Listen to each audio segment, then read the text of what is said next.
I cannot believe 48 hours later, nobody is talking about this. 2 days ago, mainstream science broke a story that confirms an allegation that heretofore had been relegated to conspiracy theory. Now, the reason I have this image up is I think it's relevant to set the contrast. The story was that they want to stop the melting in Antarctica by using 7,400 gigatons, that's billion tons, of, you ready for this? Artificial snow. Now, how long had we seen the videos of people saying, the snow falling on my house is weird. It's not melting into water. And then science comes out with their ridiculous allegation of sublimation. People literally taking a ball of snow, putting a lighter to it, and watching it burn and char instead of melting into water.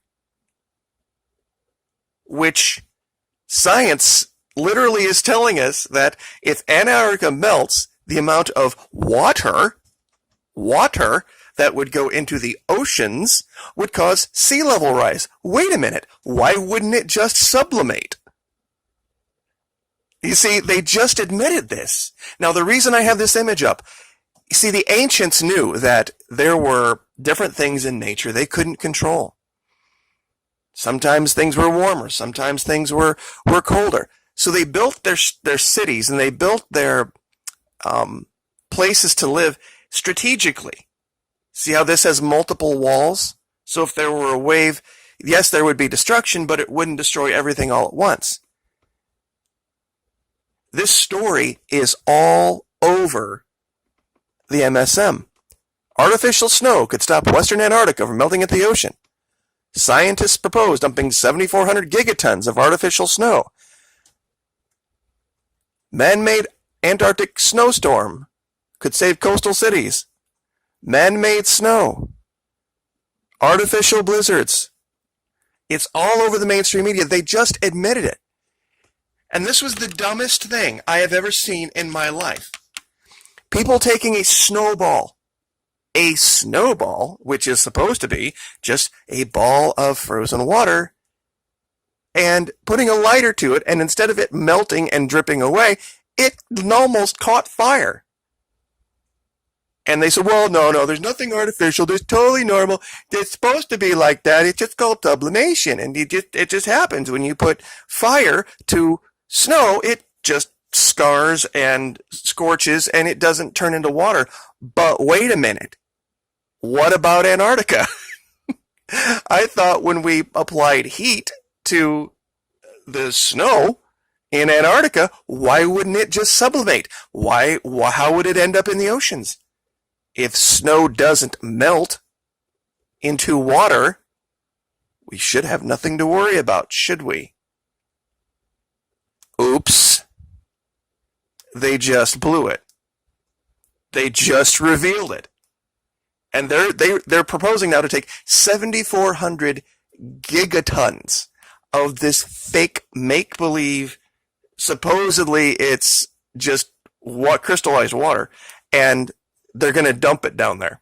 What could possibly go wrong? And nobody has picked this up. Of all of the thousands and thousands of channels out there and the truthers and everything else, and all you have to do is type Antarctica into Google, and this story comes up, where they just confirm this. They have just confirmed. Now, the reason I brought this up is because I'm a big fan of Deep Space Nine, but once again, this goes to what they call two-dimensional thinking. If this were in space, you would think that the concentric rings wouldn't be on 2 dimensions, that they would be on 3.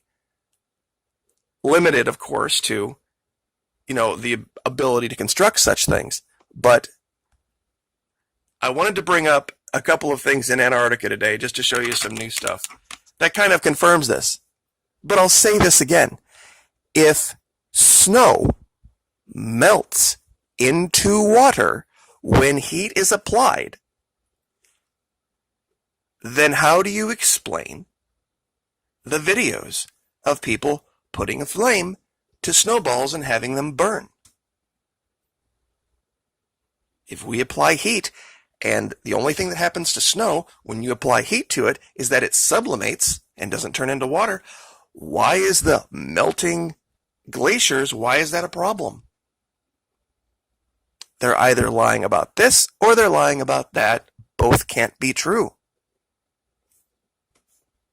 So, without any further delay, though, I did find some new stuff down there. It's not much, but it's just more confirmation about what we have known for a long time, is that there was a civilization here. Something happened, and there are remnants of that. Now, upper left, of course, is the artist's rendering of what, sorry about that, Antarctica would have looked like had there not been these massive ice sheets.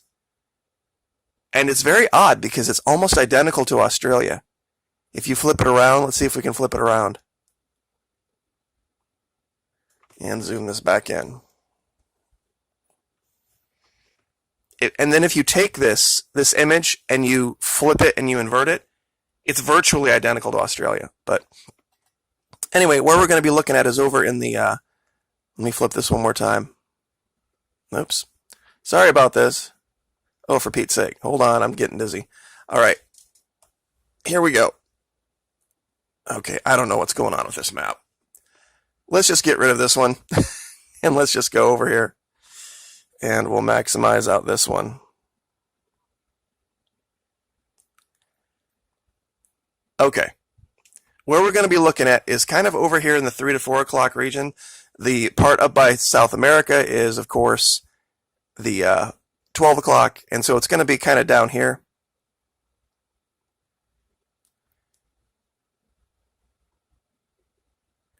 What I found right off the bat was this huge field of, and we're going to be quite a ways away from the sea,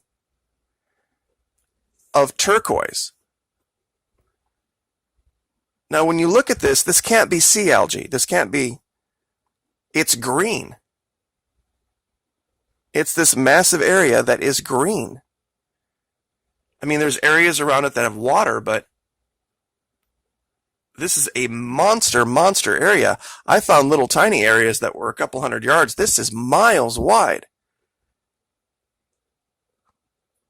That as this ice melts into water, it doesn't burn. It's revealing these huge areas, these huge expanses of greenery.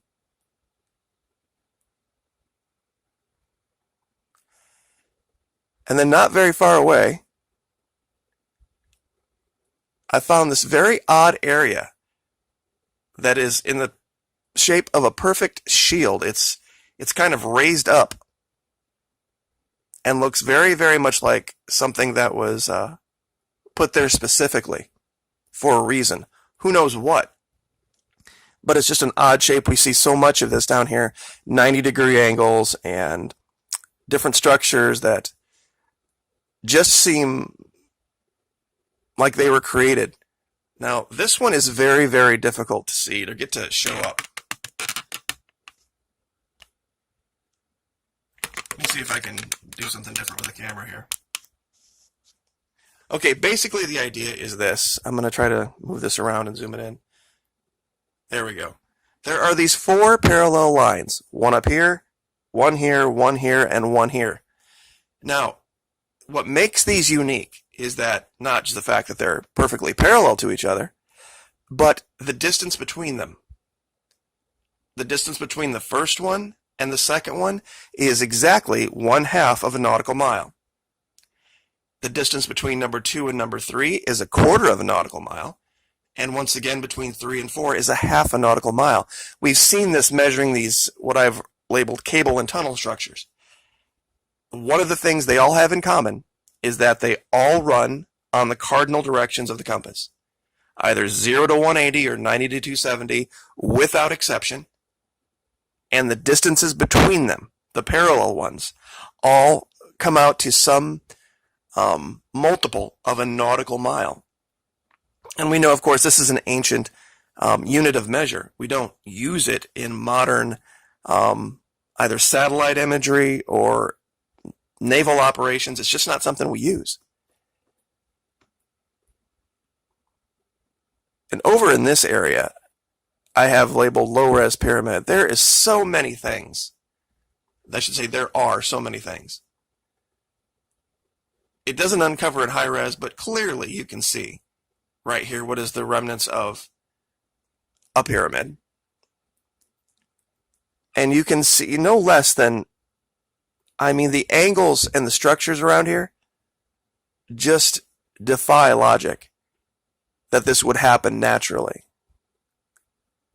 It's very clear that what we're looking at is the remnants, that ice and time and wind and snow has damaged it for sure.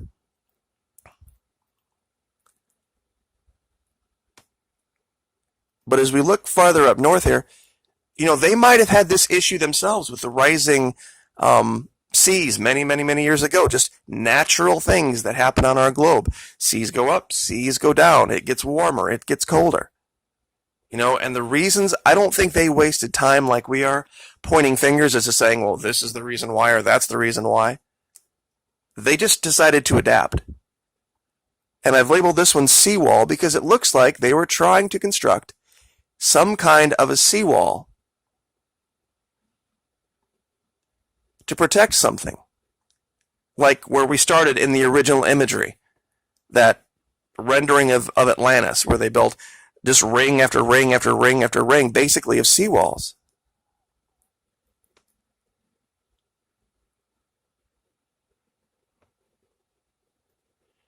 And this last area, it's so stark to see the clear bays and harbors and structures that you would need to conduct shipping. Especially this one right here. It's full of snow now, but this nice, perfect concave shape kind of looks like a smaller version of Lake Michigan. And over here, one of the reasons that I brought it up is I want you to look very carefully at these two shadows. You're telling me these two shadows right here are of natural formations? Supposedly what's casting these is this ridge here. Oops, sorry about that. Do you see anything on this ridge that would create this perfect triangular structure and then this whatever it is sticking up next to it? This just defies nature. Nature doesn't do this. It doesn't, because look at the rest of the ridges around here. See how they're just normal and jagged and everything is what you would expect?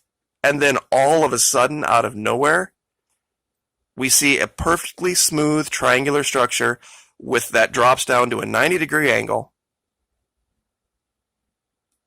and then some other smaller structure next to it.